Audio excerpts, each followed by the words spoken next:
আমার চ্যানেলে সবাইকে স্বাগত।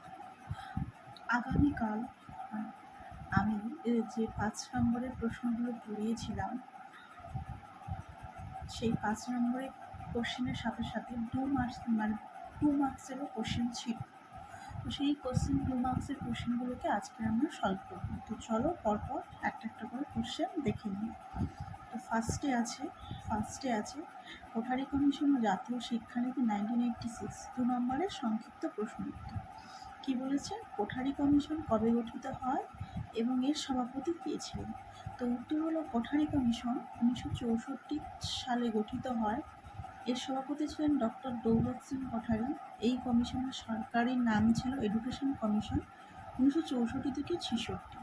এবারে আমি একটা কথা বলি, যখন 2 মার্কের প্রশ্ন দেবে তখন সবাই চেষ্টা করবে খুব কম নাম্বারের মধ্যে খুব কম কথায় উত্তর দেওয়া। সো এটা গেল 1 নম্বরের প্রশ্নের উত্তর। তো 2 নম্বরে চলো, কোঠারি কমিশনের প্রধান উদ্দেশ্য কী ছিল?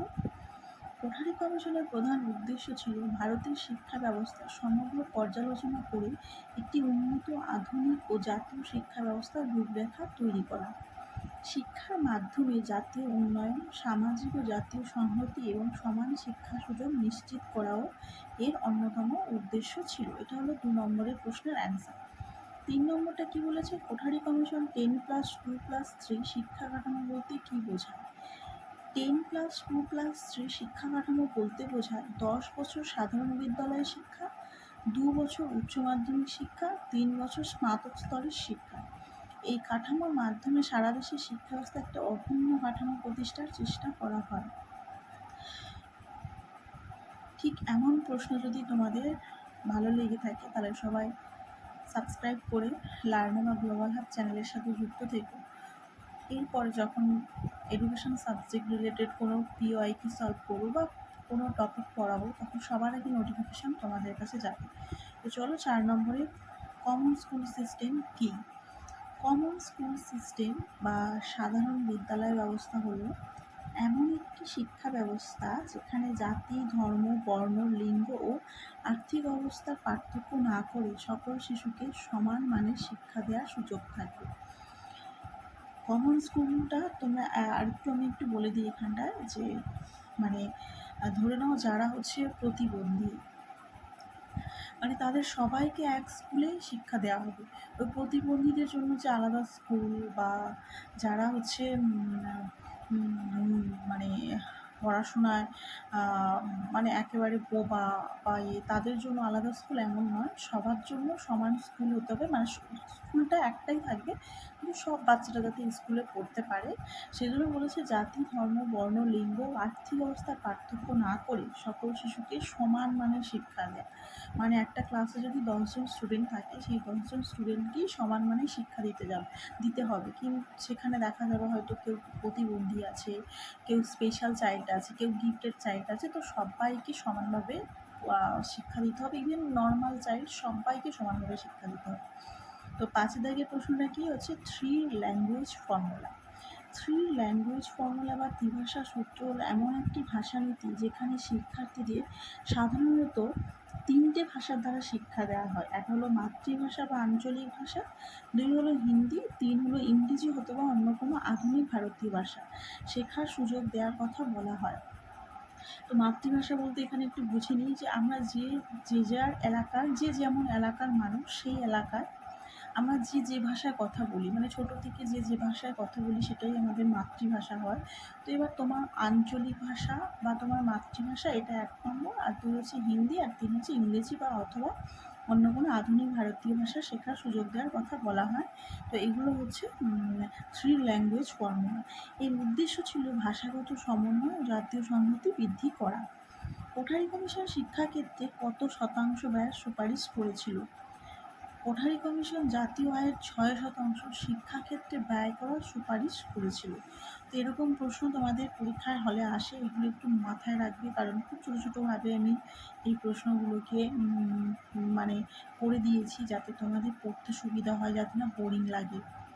সাথে হচ্ছে কোঠারি কমিশনের প্রতিবেদনের নাম কি? কোঠারি কমিশনের প্রতিবেদনের নাম হলো এডুকেশন অ্যান্ড ন্যাশনাল ডেভেলপমেন্ট। এটি 1966 সালে প্রকাশিত হয়। জাতীয় শিক্ষানীতি 1986 এর প্রধান উদ্দেশ্য কী? জাতীয় শিক্ষানীতি 1986 এর প্রধান উদ্দেশ্য ছিল সকলের জন্য শিক্ষার সুযোগ সৃষ্টি করা, শিক্ষার সমতা প্রতিষ্ঠা করা এবং শিক্ষার গুণগত মান উন্নত করা। বিশেষ করে নারী, তপশিলি জাতি, তপশিলি উপজাতি ও অন্যান্য পিছিয়ে পড়া শ্রেণীর শিক্ষার উপর গুরুত্ব দেওয়া হয়। Operation blackboard. এই অপারেশন ব্ল্যাকবোর্ড হলো শিক্ষার প্রাথমিক বিদ্যালয়গুলির ন্যূনতম পরিকাঠামো ও শিক্ষার মান উন্নয়নের একটি কর্মসূচি। এর মাধ্যমে বিদ্যালয়ে প্রয়োজনীয় শ্রেণীকক্ষ, শিক্ষা সামগ্রী এবং শিক্ষক সরবরাহের উপর গুরুত্ব দেওয়া হয়। এই অপারেশন ব্ল্যাকবোর্ডটা আমি একটু বলে দিই। সেটা হচ্ছে যে বর্তমান যুগে শিক্ষা ব্যবস্থা যেহেতু শিশু কেন্দ্রিক, তো সেই শিশুকে কেন্দ্র করে শিক্ষা দেওয়া হবে, এটা যেমন ঠিক তেমনই অপারেশন ব্ল্যাকবোর্ডে কিছু কিছু মানে কথা হয়েছিল। সেটা হচ্ছে যে ধরে নাও একটা স্কুল মানে মানে চারদিকে দেয়াল থাকবে, উপরে ছাদ থাকবে, এরকম মানে মানে একটা স্কুল যেমন হয়, মানে বসবাসযোগ্য একটা স্কুলে যেন পড়াশোনা করানো হয়। তো এবার অনেক দেখা যায় অনেক গ্রামে বা অনেক জায়গায় দেখা যায় যে স্কুল আছে কিন্তু স্কুলের উপরে ছাদ নেই বা অ্যাডভেস্টার নেই বা স্কুলের পরিকাঠামো ব্যবস্থা ভালো না, সেই জন্য সেই স্কুলে পড়ানো যায় না। তো এই জন্যই অপারেশন ব্ল্যাকবোর্ডটা এই কারণেই নেওয়া হয়েছিল যে প্রয়োজনীয় শ্রেণীকক্ষ, মানে ধরুন একটা ছোটো শ্রেণীকক্ষ, সেখানে 10জন বাচ্চা বসবে, কিন্তু দেখা গেল সেখানে 50জন বাচ্চাকে রাখা হলো। তো তারপরে হচ্ছে প্রয়োজনীয় শ্রেণীকক্ষ আর শিক্ষা সামগ্রী। একটা শিক্ষা ব্যবস্থার জন্য কী কী লাগে? চেয়ার লাগে, টেবিল লাগে, ব্ল্যাকবোর্ড লাগে, চক ডাস্টার, ব্ল্যাকবোর্ড, তারপরে স্টুডেন্টদের জন্য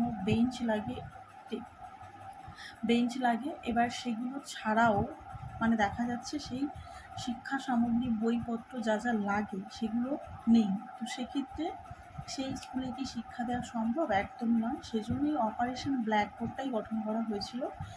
আর এই অপারেশন আর শিক্ষকরা মানে প্রতি 10 থেকে 12 জন শিশুর জন্য একজন করে টিচার, এরকমভাবে অপারেশন ব্ল্যাকবোর্ডের মূল লক্ষ্য ছিল। তো এটা গেল তো 9 নম্বরের প্রশ্ন। তো চলো 10 নম্বরের প্রশ্নটা আমি করে দেখি। জাতীয় শিক্ষানীতি 1986-তে নারী শিক্ষার উপর কেন গুরুত্ব দেওয়া হয়েছিল?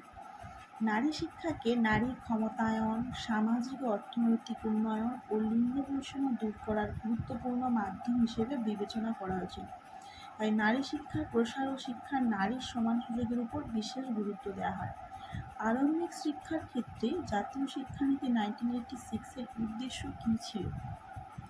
বলেছে প্রারম্ভিক মানে প্রাথমিক শিক্ষা, প্রাথমিক বা প্রারম্ভিক শিক্ষার ক্ষেত্রে জাতীয় শিক্ষানীতি 1986-এর উদ্দেশ্য ছিল সকল শিশুর জন্য প্রাথমিক শিক্ষার সুযোগ সুনিশ্চিত করা আর শিক্ষার সার্বজনীকরণ ঘটানো এবং শিক্ষার মান উন্নত করা। তার মানে এখানে এটা বলছে যে প্রত্যেক শিশুর জন্য যেন প্রত্যেক শিশু প্রাথমিক শিক্ষা পায়, সেটাকে প্রত্যেকটা পরিবেশ মানে সমাজ থেকে, বাড়ি থেকে শুরু করে সবাইকে দেখতে হবে, মাথায় রাখতে হবে যে প্রত্যেক শিক্ষার্থীরা যেন প্রাথমিক শিক্ষার সুযোগ নিশ্চিত করা আর শিক্ষার সার্বজনীকরণ মানে ও শিক্ষার মান উন্নত করা। এখানে বলেছে যে প্রত্যেক শিশুর প্রাথমিক শিক্ষা সুনিশ্চিত করা। যেন দেখা যায় অনেক ফ্যামিলিতে যে ছোটোবেলায় মানে মানে স্কুল অনেক দূর আছে, সেজন্য স্কুলে যেতে পারে না বলে প্রাথমিক শিক্ষা নিতে পারে না।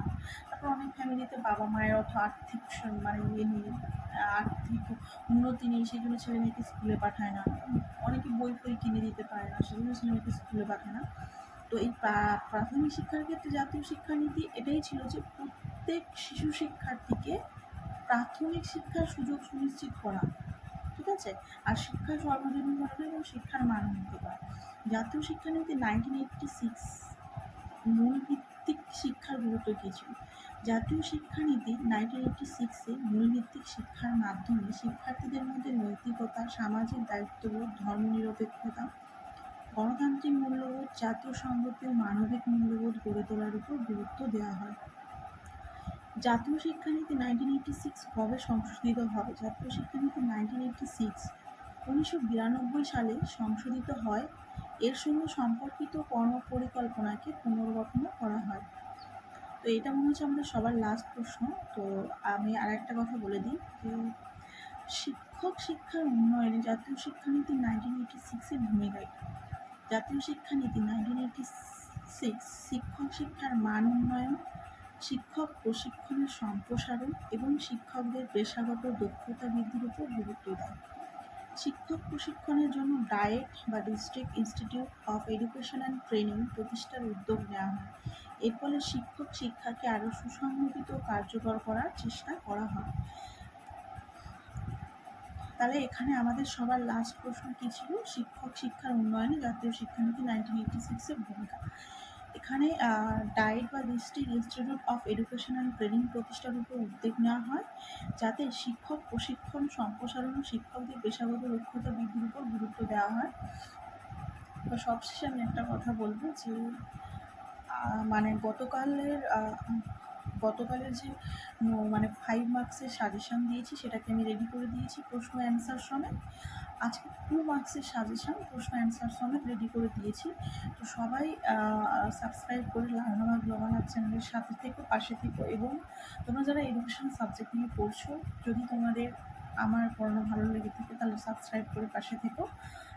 আর একটা কথা বলবো যে আমাদের এখানটায় খুব রিসেন্ট এডুকেশন সাবজেক্ট নিয়ে বিভিন্ন স্যার ম্যামেরা পড়াবে। তো আমাদের চ্যানেলের সাথে অবশ্যই থেকো তোমরা যারা এডুকেশন নিয়ে পড়ছো। এডুকেশন ছাড়া অন্যান্য আরও সাবজেক্ট পড়ানো হবে। তো তোমরা কমেন্ট করে জানিও যে তোমাদের কার কী সাবজেক্ট আছে, তাহলে আমরা সেইভাবে টপিক নিয়ে আসবো, সেইভাবে আমরা ভিডিও দেবো বিস্তারিত। আজকে এই পর্যন্ত, চলো রাখছি, আবার কালকে কথা হবে।